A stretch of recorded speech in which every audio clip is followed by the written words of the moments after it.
Mesdames et messieurs, chers amis, avant toute chose, je tiens à vous remercier tous d'être présents ce soir et salue particulièrement nos amis des autres communes de la circonscription, voire également ceux qui viennent d'un peu plus loin. Si nous sommes réunis aujourd'hui, ensemble, dans ce local de campagne, c'est bien sûr dans le cadre des élections législatives qui s'annoncent. Mais c'est aussi et surtout pour célébrer ensemble le renouveau de la gauche qui, j'en suis sûr, nous mènera à la victoire les 11 et 18 juin prochains. Âgé de 29 ans, vivant depuis plusieurs années à Salon-de-Provence, je fais partie d'une nouvelle génération. Je n'ai exercé aucun mandat national ou local jusqu'à ce jour, mais mon engagement militant n'est pas nouveau.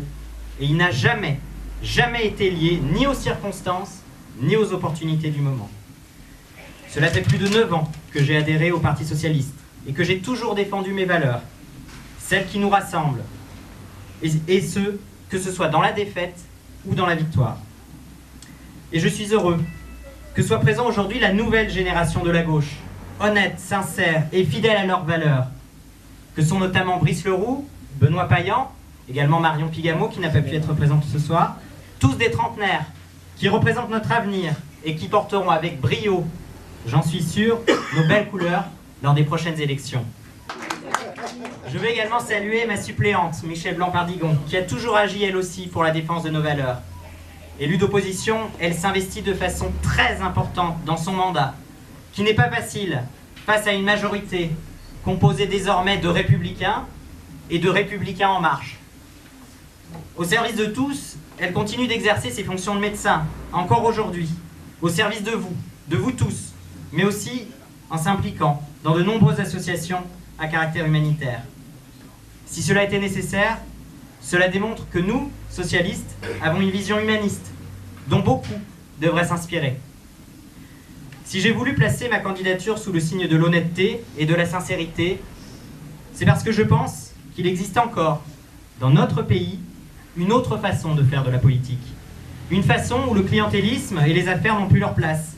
Une façon où la réserve parlementaire n'est pas utilisée pour favoriser des proches, mais bien pour accompagner les projets innovants pour notre territoire.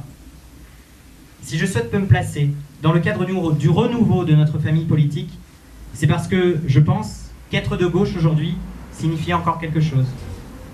Être de gauche pour moi, c'est être fier d'un modèle social qui doit certes évoluer, mais qui est plus que jamais le garant de notre vivre ensemble.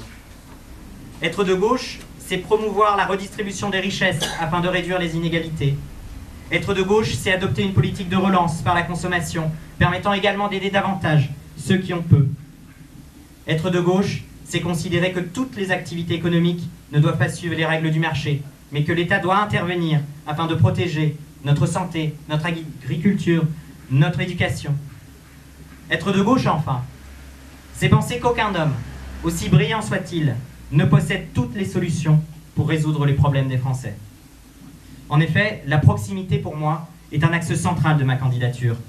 Trop souvent, nous rencontrons des hommes et des femmes politiques qui sollicitent nos suffrages lors des élections pour ensuite gouverner depuis Paris, sans jamais s'intéresser aux préoccupations quotidiennes des habitants de notre circonscription. Encore aujourd'hui, je suis effrayé de constater que les autres candidats aux élections législatives ne vous proposent que d'être des adorateurs dociles de leurs leaders, qu'ils soient Jean-Luc Mélenchon, Emmanuel Macron ou Marine Le Pen.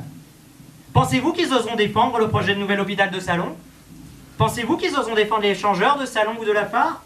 Pensez-vous qu'ils oseront demander de l'argent nécessaire à une vraie politique des transports au sein de la métropole ? Pensez-vous qu'ils oseront demander le développement des maisons de santé sur notre circonscription ? Ils n'oseront rien, car ils seront aux ordres de leur chef qui aura, lui, d'autres priorités. Moi, j'oserais.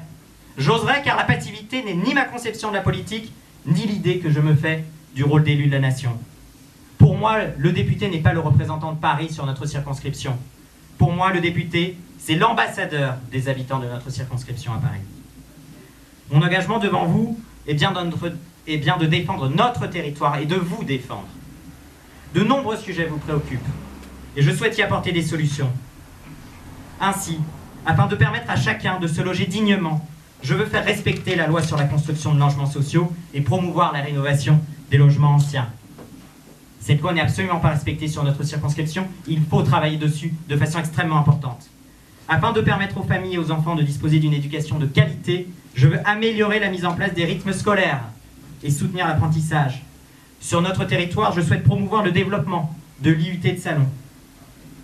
Afin de stimuler notre tissu économique, je souhaite favoriser le redéploiement industriel de la pétrochimie vers la chimie verte, les bioplastiques, les énergies nouvelles, dans le cadre d'une transition écologique. Je veux également réduire toutes les problématiques administratives des TPE, PME qui sont aujourd'hui paralysées par la bureaucratie. Afin de favoriser l'accès aux soins pour tous, je souhaite développer les maisons de santé et réduire les délais pour obtenir un rendez-vous avec les médecins spécialistes. Je souhaite également m'investir pleinement afin de enfin concrétiser le projet de nouvel hôpital de Salon. Enfin, afin de développer une véritable offre de transport en lien avec nos besoins, je veux que l'État s'engage enfin et participe significativement à la politique de transport de la métropole, permettant de relier les grandes villes du département, les zones d'activité, les gares et les aéroports. Mais il ne s'agit là que de quelques exemples, car nous souhaitons avant tout être à votre écoute pour construire ensemble un véritable projet ambitieux pour notre territoire. Notre programme, nous souhaitons le construire avec vous et le présenter dans les prochains jours. En effet, mon premier engagement devant vous est surtout d'être à votre écoute et de vous rendre compte de mes actions. Ainsi, lorsque je serai élu le 18 juin prochain, je mettrai aussitôt en place un conseil de circonscription composé de tous les hommes et femmes volontaires. Ce conseil pourra alors se prononcer sur toutes les difficultés quotidiennes, mais également sur les projets de loi discutés au Parlement. Ainsi, élu député, je pourrai m'assurer que mon vote à l'Assemblée nationale soit toujours conforme à vos intérêts et à vos préoccupations. Avocat au barreau d'Aix-en-Provence, souvent sollicité pour la défense de salariés, puis aujourd'hui juriste à la sécurité sociale, je souhaite mettre mes compétences à votre service afin de veiller à ce que les lois annoncées sur la réforme du travail, la protection sociale ou la libéralisation économique ne soient pas génératrices de dérégulation et de précarité pour les plus fragiles.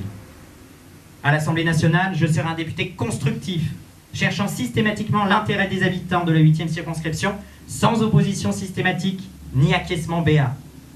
C'est la responsabilité qu'attendent de nous les Français, loin des jeux d'appareil, des positions dogmatiques et des oppositions sans fondement. Au cours de cette campagne électorale, avec vous, nous allons aller à la rencontre des électeurs, afin de leur expliquer notre démarche et nos idéaux. Les effets de ce renouveau commencent à se concrétiser dans les sondages, et bien que nous partions d'une situation très compliquée, nous n'avons jamais été aussi près d'arriver à la victoire.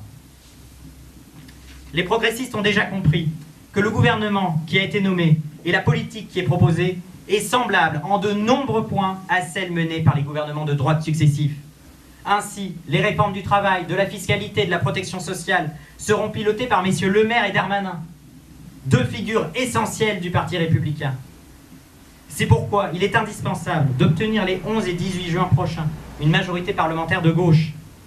Cela nous permettra de nous assurer que ces réformes n'engendreront pas davantage de précarité pour les salariés.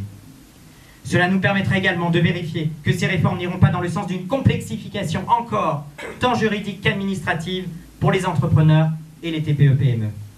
Et ce sera grâce à vous que notre territoire retrouvera enfin une voix pouvant se faire entendre pour défendre nos grands projets d'avenir. Ensemble, nous irons à la victoire. Vive la République, vive la France!